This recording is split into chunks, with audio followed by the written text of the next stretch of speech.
Iran पर Israeli हमले के प्लान लीक पर बड़ी खबर है। यूएस से प्लान लीक करने वाले का पता चला। पेंटागन में तैनात ईरानी मूल की अधिकारी पर शक। एरियाना पर प्लान लीक करने के शक को लेकर क्या खबर सामने आई है? ईरानी मूल की अमेरिकी ऑफिसर ने प्लान को लीक किया। एरियाना की ही ये तस्वीर आप देख रहे हैं। जानिए इनके बारे में। आपको बता दें, यूएस में ईरान मामलों को डील करती हैं एरियाना, और ईरान के साथ न्यूक्लियर डील में अमेरिकी टीम का हिस्सा रही थी। एरियाना पर 16 अक्टूबर के 2 दस्तावेज लीक करने का शक है। हालांकि एरियाना पर ईरान से सहानुभूति रखने का भी शक। पेंटागन के प्रवक्ता ने एरियाना के लीक में शामिल होने से इनकार कर दिया है। लेकिन जिस तरीके से ये मनीष खबरें सामने आई हैं, क्या भूमिका इनकी बताई जा रही है और किस तरीके से प्लान लीक को लेकर ये शक के दायरे में है? देखिए, 1 अक्टूबर को जब ईरान ने हमला किया इजराइल पर करीब 200 बैलिस्टिक मिसाइलों से, उसके बाद इजराइल ने इंतकाम की सौगंध ली थी, और उसके बाद इजराइल ने वैसी तैयारियां भी की थी। और इस तैयारी को इजराइल के प्रधानमंत्री ने अमेरिकी राष्ट्रपति जो बाइडेन से, और फिर इजराइल के रक्षा मंत्री ने अमेरिकी रक्षा मंत्री से शेयर किया था। लेकिन हुआ यह कि जब अमेरिका के राष्ट्रपति और रक्षा मंत्री को यह बताया गया, तो पेंटागन में जो ईरान मामले की सबसे टॉप ऑफिसर है वो है एरियाना। और एरियाना दरअसल ईरान मूल की ही है, लेकिन वो अमेरिका में रही है, और ऐसी स्थिति में उनसे ये फाइल शेयर किया गया। लेकिन उन्होंने ये देखा कि अगर इस प्रस्ताव के हिसाब से इजराइल ने ईरान पर हमला किया तो फिर ईरान खत्म हो जाएगा, ईरान तबाह हो जाएगा। और ईरान को बचाने के लिए एरियाना ने वो पूरा प्लान सोच समझकर टेलीग्राम चैनल के माध्यम से मध्य पूर्व के एक न्यूज एजेंसी की मदद लेकर और फिर उसे लीक कर दिया, ताकि इजराइल हमला ना कर सके। और जब इस मामले पर जांच हुई, तो पूरी जांच की सुई जो है वो एरियाना पर जाकर टिक गई। तो आप समझ सकते हैं, ईरानी मूल की एक महिला जो पेंटागन में ईरान मामले की सबसे बड़ी अधिकारी हैं, उन तक इजराइल का प्लान आया, और उसने इजराइल के प्रकोप से बचाने के लिए ईरान के मामले का ये पूरा प्लान लीक कर दिया है। और इस बात से अब अमेरिका से लेकर इजराइल तक सनसनी मची हुई है। चलिए, एक और बड़ी खबर का इस बीच में रुख कर लेती हूं, क्योंकि बेरूत पर इजराइल की एयर स्ट्राइक जिस तरीके से जारी है, एक और बड़ी खबर आ रही है। अब दर्जन भर से ज्यादा ठिकानों पर हमले को लेकर यह खबर है, और हिजबुल्लाह के ठिकानों पर लगातार हो रहे अटैक के बारे में सुमित आपसे करूंगी सवाल, क्योंकि दर्जनों हिजबुल्लाह लड़ाकों के मारे जाने की भी अब खबर है। सुमित, कहा यह जा रहा है कि उनके हिजबुल्लाह का जो एयर डिफेंस, या फिर आप कह सकते हैं कि जो एयर अटैक यूनिट का हेड है, उसको भी मार गिराने की बात की जा रही है इजराइल द्वारा। इजराइल ने कहा कि हमने सोमवार को एक बड़ा ऑपरेशन चलाया था जिसमें उस कमांडर को मार गिराया। अब हिजबुल्लाह की पूरी आप देखें तो ना सिर्फ उसके बड़े टॉप कमांडर्स, बल्कि उसकी जो सेकेंड लेयर ऑफ कमांड है, अब उसके पीछे इजराइल लग गया। और इजराइल ने बड़े कमांडर्स को खासतौर पर ना सिर्फ साउथ लेबनान में बल्कि नॉर्थ लेबनान के इलाकों में भी टारगेट करना शुरू कर दिया है। चलिए सुमित, मनीष, बहुत बहुत शुक्रिया आज के तमाम इनपुट के लिए। लगातार आपसे इस बारे में अपडेट लेते रहेंगे। ज्वाइन करने के लिए शुक्रिया। पराली पर केंद्र, हरियाणा और पंजाब सरकार को सुप्रीम कोर्ट की फटकार को लेकर। पराली पर नाकाम पंजाब हरियाणा सरकार। सुप्रीम कोर्ट की तरफ से कहा गया, कार्रवाई के नाम पर सिर्फ राजनीति हो रही है, स्थिति नहीं सुधरी तो हम सख्त आदेश देंगे। 4 नवंबर को पराली मामले पर अब अगली सुनवाई होगी। लेकिन सुप्रीम कोर्ट ने कैसे पराली और प्रदूषण पर सरकारों को फटकार लगाई है, इस बारे में एक एक इंफॉर्मेशन आपके सामने। तो पराली प्रदूषण पर सुप्रीम कोर्ट ने क्या कहा है, इंफॉर्मेशन वॉल का रुख करते हुए ये डिटेल इंफॉर्मेशन आपके सामने। जानिए कि किस तरीके से पराली जलाने पर पंजाब हरियाणा सरकार कारण बताओ नोटिस दे रही है, और पराली जलाने के खिलाफ कोई सरकार गंभीर नहीं है। ये बड़ी बात इस वक्त निकलकर सामने आ रही है। हालांकि शुद्ध हवा हर नागरिक का मूल अधिकार है, यह भी कहा गया। सरकारों का नाकाम रहना नागरिकों के मूल अधिकार के खिलाफ ही है, और पराली पर झूठ बोला जा रहा है, अदालत में गलत बयानी हो रही है। अब मानना नोटिस जारी करेंगे, अन्यथा हमें हकीकत बताएं। अब जिस तरीके से ये बड़ी बात पराली प्रदूषण पर सुप्रीम कोर्ट की तरफ से कही गई है, उसमें दोषी अधिकारियों के खिलाफ धारा 14 के तहत क्या कार्रवाई की गई, ये सवाल किया गया। पर्यावरण संरक्षण अधिनियम 1986 को बिना दांतों वाला बना दिया गया है, ये बात भी कही गई है। लेकिन सुप्रीम कोर्ट ने जिस तरीके से इस पूरे मामले पर एक्शन को लेकर भी सवाल उठाया है कि क्या सिर्फ मामले दर्ज नहीं किए गए, क्या खाना पूर्ति हुई, क्यों आखिर सरकार की तरफ से एक्शन नहीं लिया गया है, ये तमाम हकीकत भी सामने रखनी होगी। और दोषी अधिकारियों के खिलाफ धारा 14 के तहत क्या कार्रवाई की गई, ये बड़ा सवाल उठाया गया है। पीयूष पांडे मेरे सहयोगी इस वक्त हमें ज्वाइन कर चुके हैं। और पीयूष, इस पूरे मामले में जिस तरीके से फैक्ट्स भी कोर्ट के सामने रखे गए हैं, उसको देखते हुए भी यह कह दिया गया कि झूठ सामने रखा गया।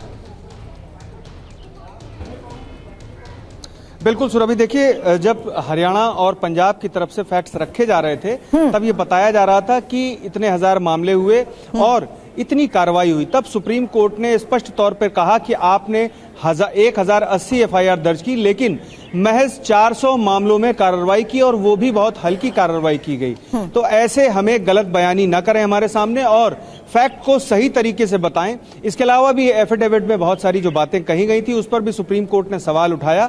सुप्रीम कोर्ट ने अपने आदेश में साफ तौर पर यह कहा कि सिर्फ हमारे आदेश को लेकर के नहीं, बल्कि आर्टिकल 21 यानी right to life and personal liberty के तहत भी सरकारों को ये सोचना चाहिए कि नागरिकों का मूल अधिकार है शुद्ध हवा और स्वच्छ तरीके से जीना, और अगर वो नहीं मुहैया करा पा रहे हैं तो ये सीधे तौर पर मूल अधिकार का उल्लंघन है।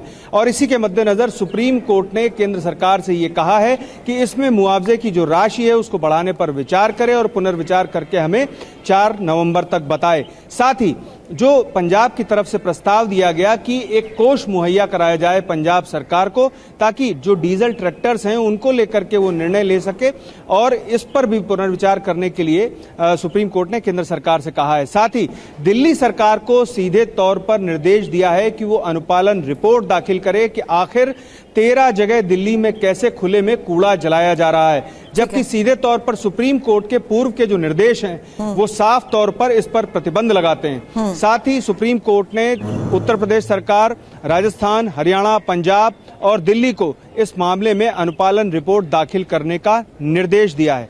सुप्रीम कोर्ट ने सख्त रवैया अपनाते हुए ये कहा है कि इस मामले में अगर हम सख्ती बरतेंगे तो कोई बचेगा नहीं, और साथ ही हम अवमानना की कार्रवाई भी शुरू ऐसा करेंगे भी क्योंकि उल्लंघन करने वालों की संख्या बढ़ रही है, नाम मात्र जुर्माना लगाया जा रहा है और कार्रवाई के नाम पर भी गंभीरता नहीं दिखाई गई। आगे भी इस पर आपसे अपडेट लेंगे पीयूष, शुक्रिया पूरी जानकारी के लिए आपका।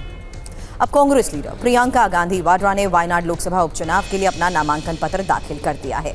इस मौके पर कांग्रेस की पूर्व अध्यक्ष सोनिया गांधी, राहुल गांधी और कांग्रेस के कई बड़े नेता मौजूद रहे, जिसकी तस्वीर आपके सामने।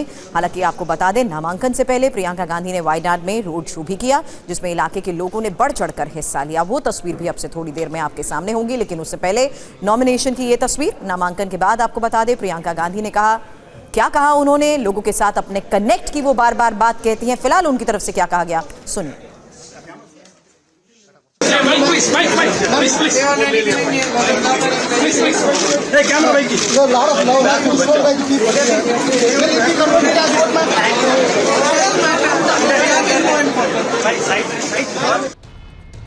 वायनाड में प्रियंका गांधी ने कहा, 35 साल में पहली बार खुद के लिए समर्थन मांग रही हूं। वायनाड से मौका देने के लिए खड़गे जी की आभारी हूं। सत्ता में रहने वालों ने नफरत का इस्तेमाल किया। I was saying that it has been 35 years since I have been campaigning for different elections. This is the first time that I am campaigning for your support for myself. It is a very different feeling. I am deeply grateful to Congress President Mallikarjun Kharge ji for giving me this privilege of being the UDF candidate from Wayanad, and to my family for supporting me and allowing me to be the candidate for Wayanad. It is my honor to represent you if you give me a chance. A few months ago I visited Churamala and Buddakkai with my brother. I saw the devastation with my own eyes. I saw children who had lost their whole families. I met mothers who had lost their children. I met people whose entire lives had been washed away by the landslide. And I was struck by one thing, that each and every person I met, whether it was a doctor, a teacher, a housewife, anybody, they were engaged in helping each other. और प्रियंका गांधी के नामांकन के बाद वायनाड के लोगों से हमारे संवाददाता कुमार विक्रांत ने बात की, उन्हें भी सुनिए। गांधी परिवार की सदस्य प्रियंका गांधी दक्षिण भारत के केरल के वायनाड से लोकसभा का चुनाव लड़ने जा रही है। ये उनका चुनावी डेब्यू है।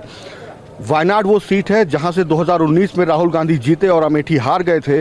उसके बाद राहुल गांधी 2024 में रायबरेली के साथ साथ वायनाड से भी जीते। राहुल ने तय किया था जिस सीट से ज़्यादा वोटों से जीतेंगे उसको अपने पास रखेंगे, दूसरी सीट छोड़ेंगे।